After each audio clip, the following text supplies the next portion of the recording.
Graal, la neige et le sang. Préambule. Le royaume de l'ogre est à l'aube d'un long hiver. Nul ne le sait et nul s'en doute. Le jaune, l'ocre et le rouge d'un bel automne sont éclatants.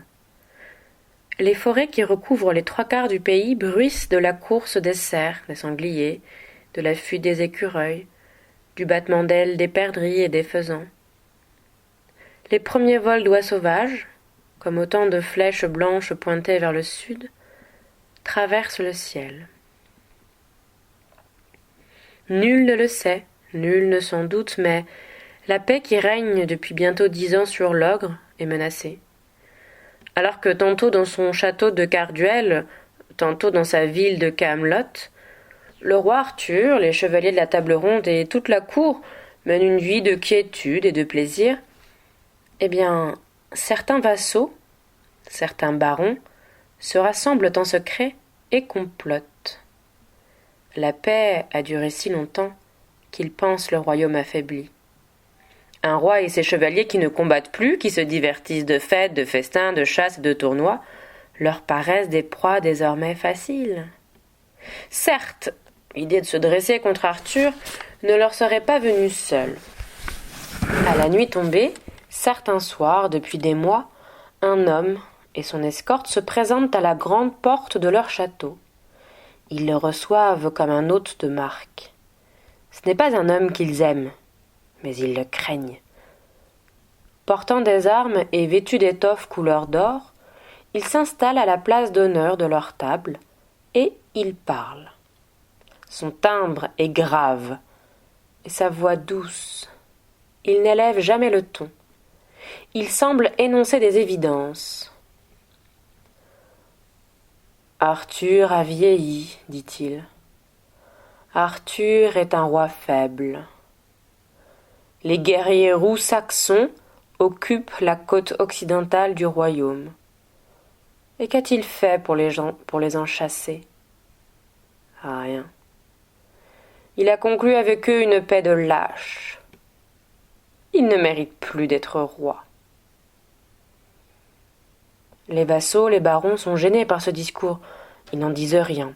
Répétons-le, ils craignent cet homme aux habits d'or, Mordré, comme il s'appelle. Et ils redoutent encore davantage sa mère, Morgane, la nécromancienne, demi-sœur du roi. Jamais Morgane n'accompagne son fils. Mais pourtant, chacun sent sa présence. Ils n'ont pas tort. S'ils levaient les yeux, ils verraient un oiseau de nuit, un chat-huant, perché sur une poutre de la salle ou dans l'embrasure d'une meurtrière. L'oiseau les écoute. Il cligne parfois des yeux. C'est Morgane qui veille sur son fils. Magicienne, elle a choisi cette apparence. Et Mordred est très persuasif. Il dit, de sa voix douce et basse, « Aidez-moi à devenir roi, à vaincre Arthur, et je vous promets davantage de pouvoir, de richesses que vous n'en avez jamais eues. Les terres, les fiefs et les privilèges des chevaliers de la table ronde, vous les partagerez. Que possédez-vous aujourd'hui? Des miettes.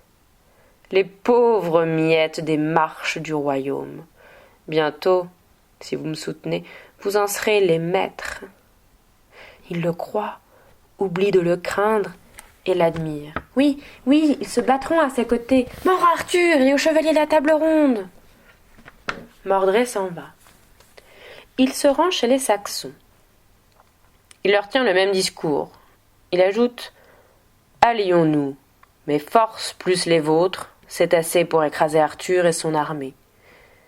Allez-vous rester sur la côte, prêts à être renvoyés à la mer? Non. Nous affronterons Arthur, et nous partagerons l'ogre. » Les ducs saxons se concertent, puis annoncent à Mordred qu'il peut compter sur eux. Un chat-huant, au-dessus de leur tête, ulule de satisfaction. Il y a quelques vassaux pour refuser l'alliance. Fidèles à Arthur, ils vont le voir pour lui raconter ce que Mordred leur a proposé. Le roi les écoute, et il est triste.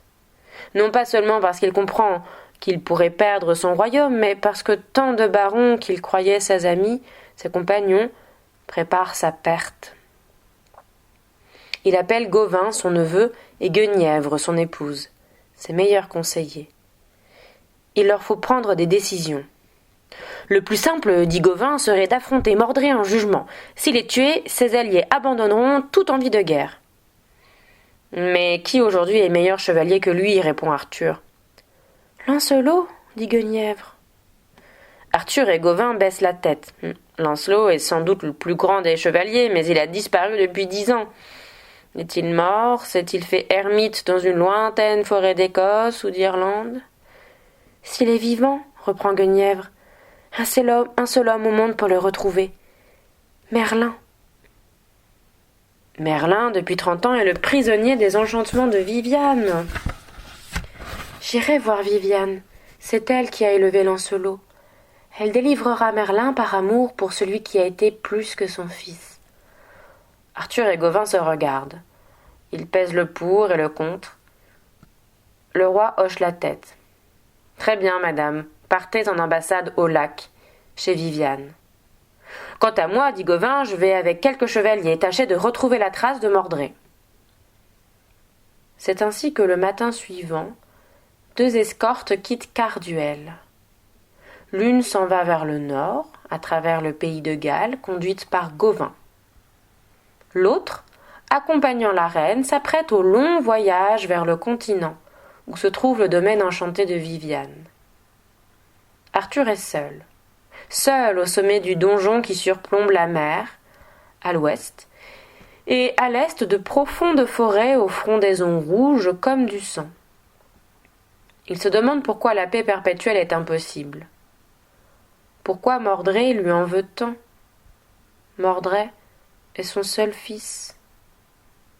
Une faute, un péché, une erreur dont les conséquences ne cesseront jamais de le poursuivre. Soudain il lève la tête. Levé d'un vol d'oies sauvages, s'enfuit vers la mer. Oui, se dit-il, le royaume de l'ogre est à l'aube d'un long hiver.